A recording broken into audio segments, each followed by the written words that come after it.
Here we are at the men's trip in our men's retreat in Big Bear, and I obviously am not there. I have a message that I had planned on bringing, and just a question of what I'm physically able to do, this this knee replacement, the healing and the ability to do what I'm supposed to do, and preaching and traveling makes it a little awkward. But we've worked hard at getting good messages to you men. And most of our men from our church, and I am going to put this online so other people will hear it as well, but I believe that quality men are the hope for our country, for our churches, and for our homes. I just think that's why the great attack on men and masculinity, horrible, horrible attacks we've seen the last years, really much of my life, but certainly the past decade. But for our men's retreat message today, I'm going to be in 1 Corinthians chapter 9. And I'd like to just take a few minutes and logic with you, reason with you, whatever you want to call it, and talk about God's rewards. Now, this will work for a lady as well as for a man. But since this is written and recorded with our men in mind, I wanted to start with our guys and talking about this matter of keeping under our body and bringing it into subjection. In 1 Corinthians chapter 9, he talks about running a race, people in a marathon or people in a sprinting or a hurdles or whatever kind of race. Paul used often the day he was in, the Olympic things, wrestling and running and fighting, and those are terms that are used throughout Paul's writings. But he says there in verse 24 of 1 Corinthians 9, know ye not that they which run in a race run all, but one receiveth the prize. So run that ye may obtain. Now, there's a simple statement. Everybody doesn't get a participation trophy.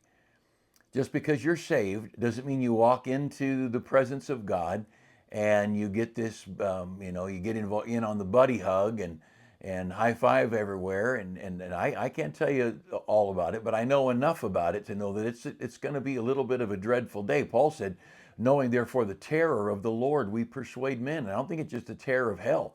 I think it's the terror of understanding we're accountable for what we have, for what opportunities we have, what tools we have. Some of you are incredibly good talkers, and others of you, you don't want to order in the drive-through window at McDonald's. It bothers you to talk that much.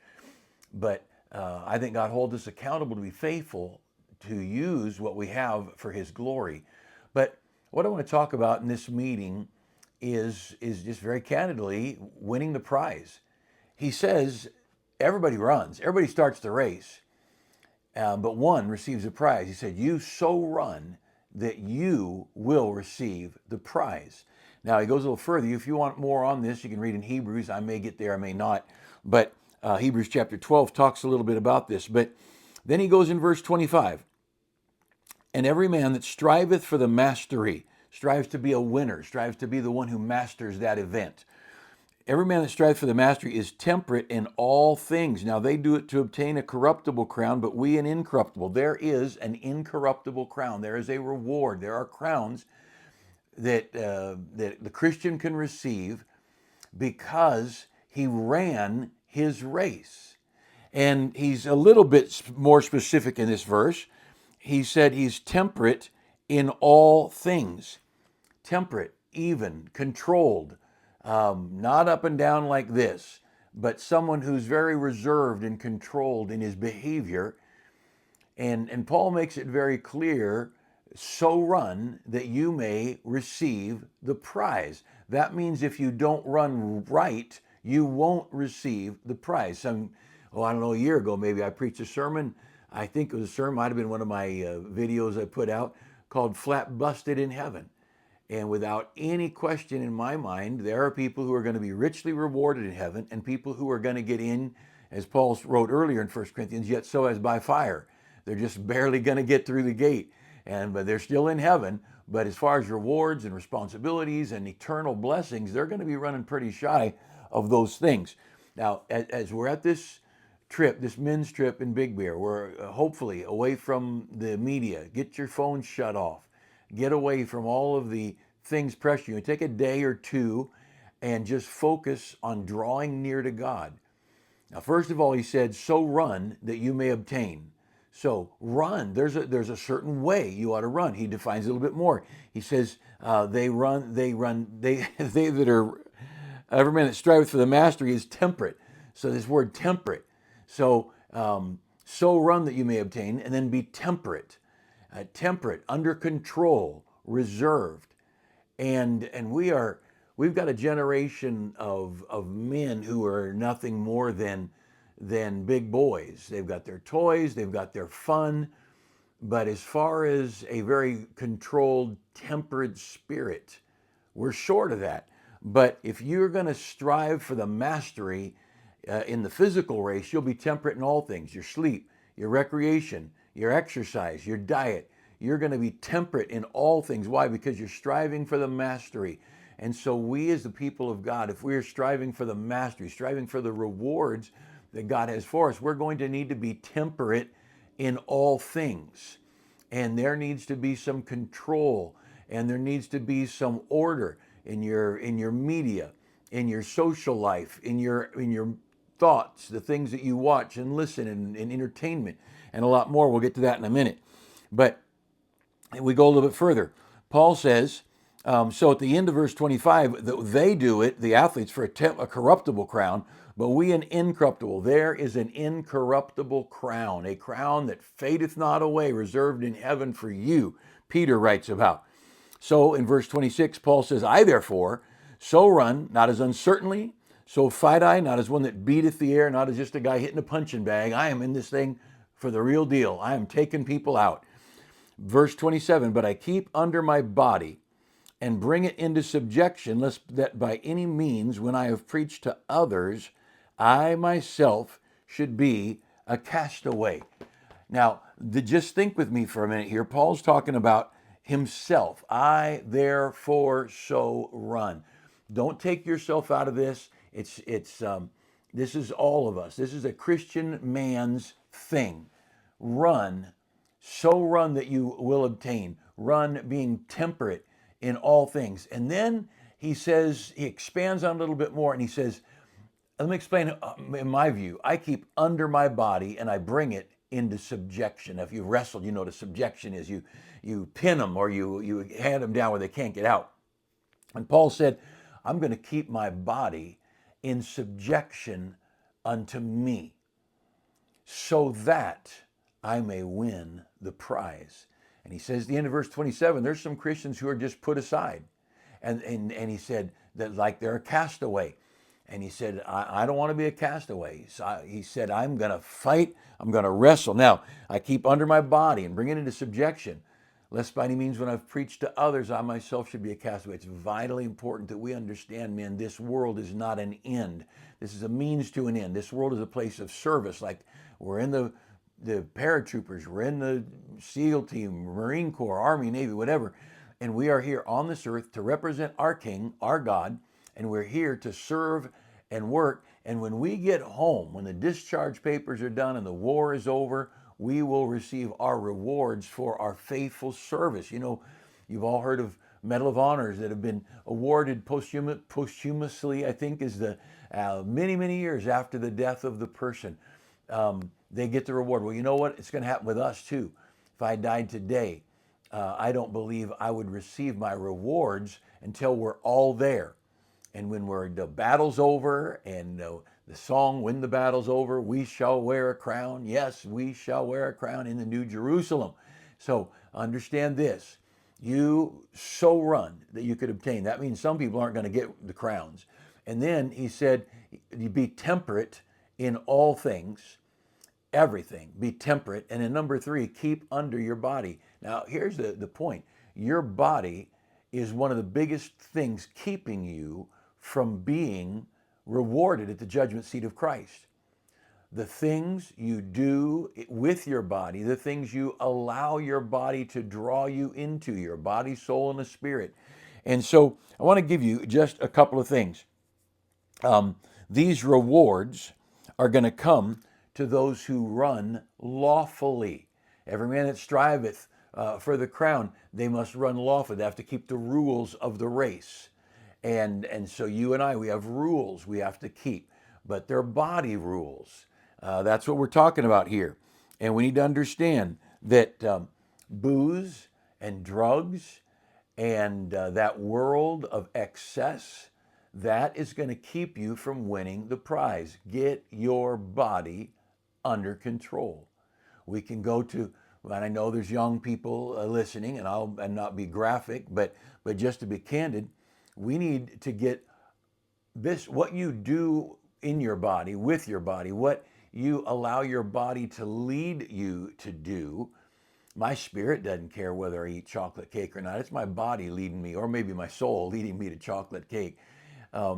So your body draws you to certain pleasurable things. Your body draws you to certain activities and events. And I don't care if it's pornography or adultery, or if it's sleeping in. It doesn't matter. When your body is running you, you are not striving lawfully. You are not temperate in all things. You are not so running that you would receive a prize. Now, as long as you're breathing, it's not too late for you to get up and get running your race. But there's a bunch of people, they've let their body lead them to do things that they would be embarrassed if right now on this screen I could put a name up and a picture of an activity or just the words of an activity. They'd be so embarrassed. Well, if you're going to be embarrassed that others would know about it, then maybe you shouldn't be doing it. Now you got to keep your body in subjection. Manliness, one of the character traits of a man, biblical man, is someone who keeps his body under control. And whatever it might be you take the worst bed and give the better one to someone else. It might be that you take the harder road. You tell the wife and kids to stay here where it's warm and safe, and I'll go out where it's raining and change the tire by myself. But you take your body and you put your body in that spot that it rebels against. You put your body in that place that it doesn't want to be. And you tell your body, no, we're doing this because it's the right thing to do and we're going to do it. And body, you just shut up because I'm in charge. And you keep your body, and there's all kinds of things, the incest and the moral depravity that goes on in homes. And whether it be a Christian home or a non-Christian home, I'm not evaluating anybody. I'm just telling you, we are in a culture that is a moral, it's a mess, a debauchery in our thinking, in our passions, and just tragic things. Every indecent behavior, every inappropriate activity. I can tell you with my children, I may be the freak, but I never kiss my kids on the lips. I'm not saying it's wrong to do that, but I just never did. By the time my girls could dress themselves and get themselves ready, I stopped bathing them, and they got dressed and together on their own. I was very guarded what I let my eyes see. I'd be willing to say I don't know that I saw my girls' thighs once they were, old enough to take care of themselves, 6, 8 years old. Maybe jumping off the diving board in our pool. Our girl, we had a pool, and our girls, they just swam totally clothed. And but we were very careful. I never let inappropriate clothing be worn when we were around one another. When I remember talking to one of my boys and telling him, I showed him in Leviticus, don't look in the nakedness of thy sister. And I know there's more to that than the obvious words, but I showed it to one of my sons and said, you've got girls in the house. You are to guard your eyes that you never look on their nakedness. You be careful, because what you let your eyes see and you let your mind meditate on and your heart consider, your flesh can lead you into ruin. Now, what is it? It's keeping your body under control. It's running, so running that you might win. It's being temperate in every behavior. It's running with a goal and dreams and restraint so that you could keep the rules and win the prize. Every rapist, every guy, I was thinking about a guy early, maybe the first year of our church, a young man I was working with, and he was walking through a parking lot, and this, again, 43 years ago, the story is probably a little blurred, but some other teenager, 17, 18-year-old guy, lipping off, making comments, and then the comment back and forth. The guy walks over and just punches him. And I'm not anti-punching people out. I think you ought to have a reason for it. But he hit this guy, and the guy fell and hit his head. This is in the day they had steel bumpers. And he hit his head on the bumper of a car, knocked him unconscious. And here you've got a guy, and if I remember right, the one who hit him was over 18, and age has a matter and all that stuff. And suddenly this kid spent a year in jail. Why? Because he did not control his body. He did not restrain himself. And again, there's a time and place. Some people ought to spend some time who ought to. There's some times some people need punched, but make sure you do it lawfully. I remember, and see, one of the problems that we have in today is nobody likes rules. Nobody likes anyone telling them what to do and what not to do. Let me tell you something. If you expect to get to heaven, now you get to heaven by the blood of Christ, but if you expect to get to heaven and be rewarded for your life on this earth, you men, you are going to have to man up and play the man and live a life of restraint. Now, you may have ruined the last 20. We'll take the next 10 and live them a life of reserve and restraint. Live a life of submission to lawful orders. I remember I was maybe a sophomore, junior in high school, and we had almost no rules. This is mid-70s, and I was public school, obviously. But my coach and I were talking, and he said, when I was in high school, 2 or 3 of us guys, we let our sideburns grow down to the bottom of our earlobe. And we were walking around school thinking we were really cool because we had this big strip of sideburn here, and they all had them. And the coach just walked by him one day in the hall. Now, there was a game on Friday or whatever at the end of the week. And so this is the middle of the week. He said the coach walked by us and just said, hey guys, you're missing Friday's game. Now go shave. And so they went and shaved, but they still missed the game because their behavior, and again, it's not about the sideburns, it's about anarchy. It's about letting your old flesh rule. It's about doing it your way. It's about making things the way you want them to be and ignoring the rules or being temperate in all things. And so he just told us that, and I'll never forget that. As just one quick story he told. We were just standing around, I don't know, after, before practice or whatever. But there were guys in our high school team. I know they drink beer, but boy, they were careful because I think if you got caught drinking beer, you're going to be off the team, and they didn't want to be off the team. But we start talking about this thing, about this behavior. Everybody runs, one receives a prize. So run that you may win, that you'll receive that prize. And then he goes on and talks about our body. So let me just explain this one more time. What you do with your body will determine the rewards you get eternally. You cannot undo yesterday, but start running your race today as a Christian man who's in charge of his body. This flesh and the things this flesh leads you to do will ruin you at the judgment seat of Christ. And you will spend a year, a decade, a century, a millennium regretting letting your body lead you. You know, many of you could think of someone right now, a pastor who's out of the ministry because he let his body lead him to wrong. And it has to do with everything from liking luxurious things, watches and cars and boats and vacations, and you just like the things of this world. And God says, you want to spend all your time and all your stuff on that? Go ahead. But you're not going to get any eternal rewards for living like that. And there's nothing, I've taken my kids, we've rented quads, we've rented wave runners, we've rented boats. But we're on vacation. We got a week vacation. So this day we're renting wave runners. All right. Next year we're on a vacation. This day we rent a pontoon boat. We're out on the lake for the day. But it's not our life. It's not what we do. It's just something, it's a break. And I am for vacations. You like to ski? Go ski once or twice a year. But we've got to be so guarded that this body and the pleasures of this body, that they don't lead us to poverty eternally. Because that's what we're talking about.